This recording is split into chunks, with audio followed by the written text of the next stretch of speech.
Hello and welcome to Rain and Rail Enthusiast, and today I'm out and about on the rail network visiting a station which I've wanted to do since last April. I'm here to see the tea rooms and the museum, so let's go and explore the station of Ridgmont.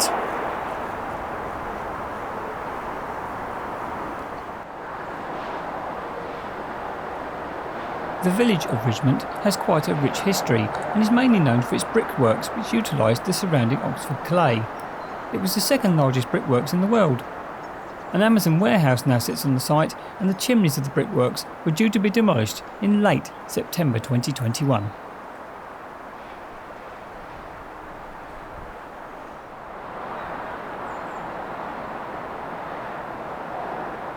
The station is situated on the Marston Vale line, running from Bedford to Bletchley, giving the communities along the line access to the West Coast Main Line and Midland Main Line.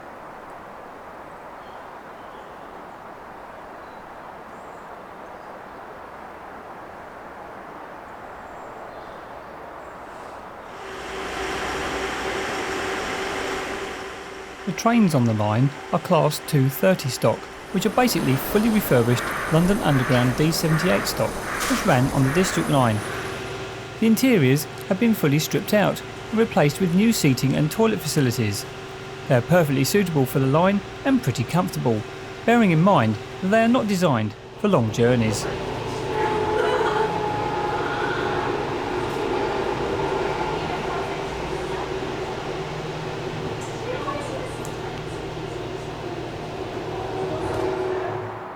Occasionally, freight can be seen, mainly workings from CMEX to and from Bletchley Cement Works.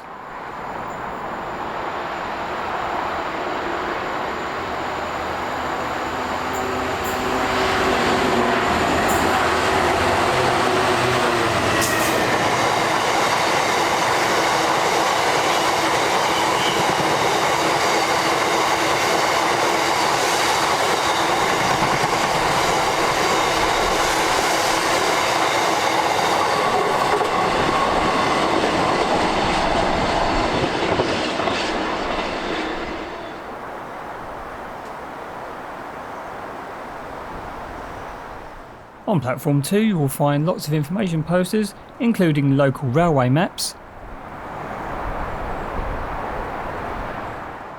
a help point, electronic ticketing machine, a West Midlands Trains card reader, and a nice new waiting shelter. You can also find the Onward Travel Information Board. A great view of the station building can be had from the level crossing. Moving over to platform 1, there are a lot more information posters.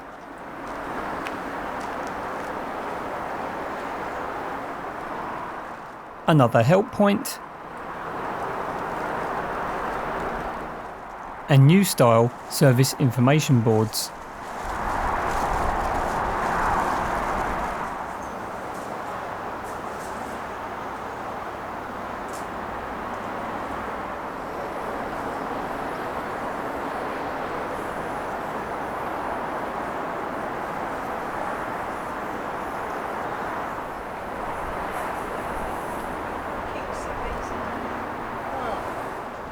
Moving to the side of the building, at time of filming there is a working phone box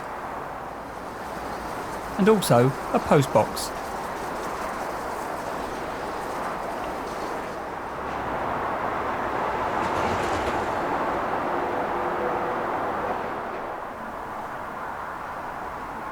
I was taken on a tour of the ground floor of the building by Andy, and many of his historical facts are the basis for this next section as we move through the museum. The railway line here was designed by Robert and George Stephenson, and work started in 1845. Just 11 months later, in 1846, the line opened, an astonishing achievement. The land it runs over was mainly owned by the Duke of Bedford, and he requested that many of the stations along the line were built in the Gothic Revival style. The area we are now in was the original ticket office, and up to 1930 it was a full-time job to run it. However, in the 1930s, the LMS railway began to cut costs, and it was decided that the signaller could also run the ticket office. This remained the case until the 1960s, when the pay train system came to the line, which meant that you paid for your journey on board. The ticket office was therefore shut, leaving just the crossing keeper as the sole employee at the station. In 2006, the line had all the manual crossing gates replaced with automatic barriers, and the crossing keeper also found themselves redundant. However, the operating company at the time, Silverlink, suggested that the station at Ridgmont be converted to a museum, it being the only complete station building left along the line. With the help of the Community Rail Partnership and the Bedfordshire Rural Communities Charity, £500,000 was raised, mainly from the Railway Heritage Fund.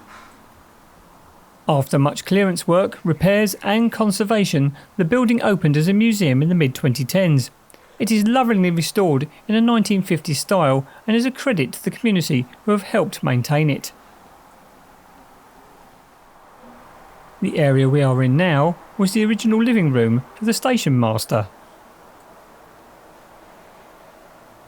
Many period features can be seen here, although not necessarily original to the station.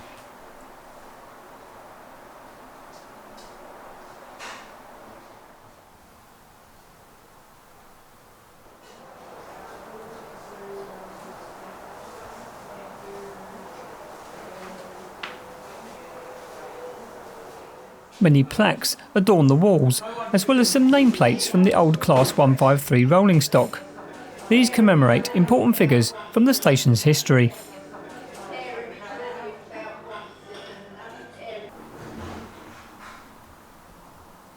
This room, which forms part of the tea rooms, has many signal diagrams from around the local area.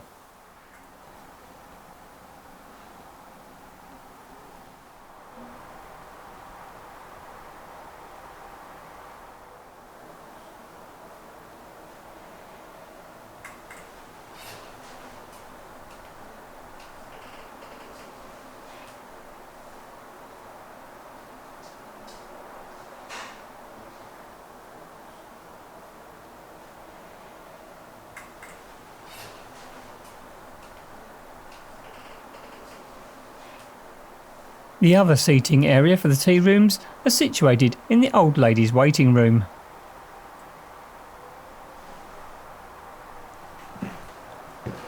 The tea rooms offer a wide range of hot and cold food and drink. However, it is the cream teas and afternoon teas which draw the eye, and it is highly advisable to book in advance for these to avoid disappointment. I opted for the cream tea, which was absolutely fantastic.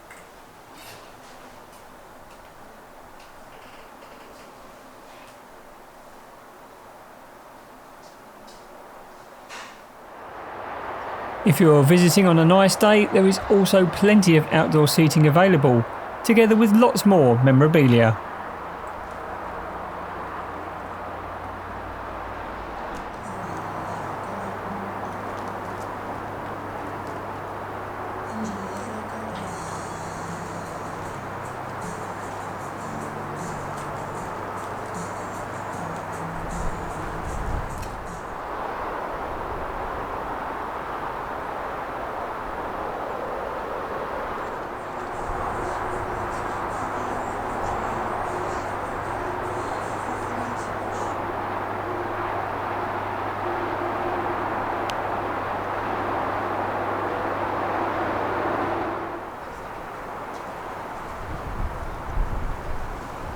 Ridgmont is a fantastic station to visit.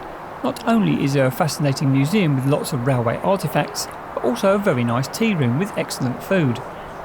The staff are friendly and knowledgeable and certainly make me feel welcome. I would highly recommend a visit and hope that the rail service is increased, as it has been affected by the lack of passengers due to the pandemic. If you enjoyed this video, please like, comment and subscribe. And if you can, go out there, get on the railway and have an adventure. Thanks very much for watching.